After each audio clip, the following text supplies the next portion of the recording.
अल्हम्दुलिल्लाहि रब्बिल आलमीन अस्सलातु वस्सलामु अला सय्यिदिल मुरसलीन नबीना मुहम्मद व अला आलिहि व सहबिहि व मन तबिअहु बि इहसानिन इला यौमिद्दीन अम्मा बअद अऊज़ु बिल्लाहिस समीइल अलीम मिनश शैतानिर रजीम बिस्मिल्लाहिर रहमानिर रहीम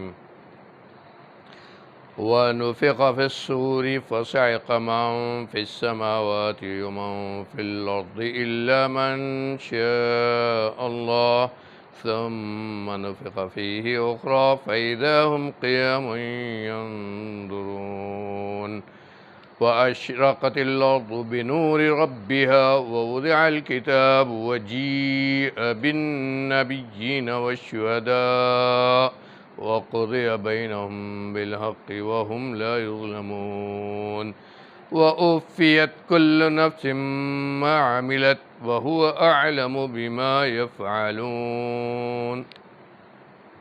मुहतरम नाज़रीन, सामिईन, दोस्तों, गुज़िश्ता दर्स में हमने इस सिलसिले की पहली आयत का तर्जुमा तफसीर किया था। इन आयात में मैंने ज़िक्र किया था कि इन आयात में अल्लाह रब्बुल आलमीन ने दुनिया की इस तबाही का ज़िक्र किया है कि दुनिया कैसे ख़त्म होगी। दुनिया जब ख़त्म होने वाले होगी तो इस सरज़मीन के क्या हालात होंगे। यहाँ अल्लाह की इबादत करने वाले नहीं बचेंगे।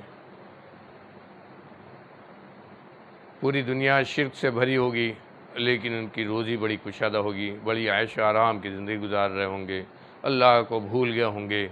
और इसीलिए जब सूर फूका जाएगा तो सब के सब भौचक्के रह जाएंगे। इसके बाद जब दोबारा वो खड़े किए जाएंगे, दोबारा पैदा होंगे और दोबारा ज़मीन उनके लिए बनाई जाएगी जिस पर वो सब के सब खड़े होंगे, तो देख कर भौचक्के रह जाएंगे।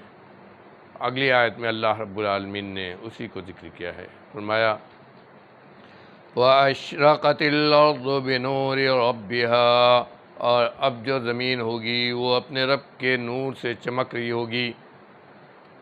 ववुदिअल किताबु वजीअ बिन्नबिय्यीन, और नामे आमाल, सबका नामे आमाल पेश किया जाएगा और नबियों को और गवाहों को सब तमाम इंसानों के सामने लाया जाएगा। वक़ुदिय बैनहुम बिलहक़्क़ि वहुम ला युज़्लमून, और लोगों के दरमियान हक़ के साथ फ़ैसला कर दिया जाएगा और कुछ भी जुल्म नहीं किया जाएगा। जब इंसान दोबारा पैदा होंगे, अल्लाह रब्बुल आलमीन अपने इन इंसानों को, इन मखलूक़ात को नई ज़मीन पर, नई दुनिया में पैदा करेगा और यह कहा जाएगा कि चलो अब हिसाब के लिए अपने रब के दरबार में। तो जो ज़मीन होगी वो बिल्कुल सरपट होगी, कोई तामीर नहीं होगी, कोई पहाड़ नहीं होगा, कोई चीज़ नहीं होगी, सब ज़मीन बिल्कुल सीधी होगी और दूध के तरह चमक रही होगी। क्योंकि अल्लाह ने कहा कि अपने रब के नूर से वो रोशन होगी, चमक रही होगी। इसी ज़मीन पर सब के सब जब खड़े होंगे तो घबराए हुए भौचक्के कि कहाँ हम किस दुनिया से किस दुनिया में चले आए। और उस वक्त ये ऐलान होगा कि मैदान महशर की तरफ चलो, अल्लाह के दरबार में सब लोग हाजिर हो जाओ। अब अल्लाह रब्बुल आलमीन तुम्हारे दरमियान दुनिया में जो कुछ अमल किया है उसका फ़ैसला फरमाएगा। ववुदिअल किताब, और सबका नाम अमाल रखा जाएगा। नाम अमाल के लिए अल्लाह ने कितना बड़ा इंतज़ाम किया है। वो आलिमुल गैब व शहादा है, वो चाहे हमारे हर अमल को जान रहा है। यअलमु खाइनतल अयुन व मा तुख़फ़ी सुदूर, हमारे दिलों के अंदर जो है, हमारी आँखें जो छुपाई हुई हैं, उन सब को जानता है। कोई चीज़ उससे छुपी नहीं है, कोई चीज़ उससे पोशीदा नहीं है। हम जो इरादा कर रहे हैं, जो नीयत कर रहे हैं, जिस नीयत से काम कर रहे हैं, वो सब अल्लाह के सामने खुला हुआ है। तो हमारा अमल कैसे छुपा रहेगा? आलिमुल गैब व शहादा, उसके सामने कैसे अमल छुपा रहे। लेकिन और चाहे तो उसी इल्म से, अपने इसी इल्म से हम बंदों के दरमियान फ़ैसला भी कर दें। लेकिन उसने हमारे अमल को, हमारी ज़ुबान से जो कुछ निकलता है और हमारे हाथ पैर जो कुछ करते हैं उनको महफूज भी करा दिया है। एक तरफ हमारे दाएं बाएं अल्लाह के फरिश्ते बैठे हुए हैं, किरामन कातिबीन, जो हमारे अमल को, हमारी हर बात को, हमारे हर अमल को लिख रहे हैं। खुद अल्लाह ने इसको कुरान में जिक्र किया है। वो रजिस्टर तैयार हो रहा है जिसमें लिखा होगा हमारा हर अमल, हमारी हर बात। और फिर ये फ़िज़ा अल्लाह ने ऐसी बनाई है कि इंसान का कोई भी बात गायब नहीं होती, इसी फ़िज़ा में रहती है। और हम आज की दुनिया में, इलेक्ट्रॉनिक दुनिया में देख रहे हैं, इंसान इस दुनिया से चला जाता है, लेकिन उसका अमल और उसके बाद टीवी की स्क्रीन पर न जाने कब तक लोग देखते और सुनते हैं। जब इंसान ये कर सकता है तो इंसान को अक्ल देने वाला, इंसान को समझ देने वाला, इंसान को इतनी समझ देने वाला कि वो इन चीज़ों को महफूज कर ले, इन चीज़ों को खुद महफूज नहीं करा सकता है। बिलाशुबा सारा हमारा अमल और सारी हमारी बात अल्लाह के महफूज। और फिर इज़ा ज़ुल्ज़िलतिल अर्ज़ु ज़िलज़ालहा के अंदर इस बात की भी वजाहत कर दी कि ये ज़मीन जब अपने ख़जाने को ऊपर उगलेगी, निकालेगी, तो इस ज़मीन का ख़जाना क्या होगा? यही हमारा अमल। कहाँ, किस जगह और किन हालात में और किस तरह हमने किसी पर जुल्म किया, किसी के आबरू के साथ खेला, किसी का माल छीना, किसी के साथ धोखाधड़ी की, किसी के ऊपर झूठा इल्ज़ाम लगाया, किसी के ऊपर तहमत लगाई, किसी के बारे में झूठ कहकर उसको फैलाया। ये सब ज़मीन का ख़जाना है जो उस दिन हमारे सामने पेश होगा। और खुद हमारे हाथ और पैर, हमारी आँख, हमारा कान, ये सब गवाह देने के लिए तैयार रहेंगे।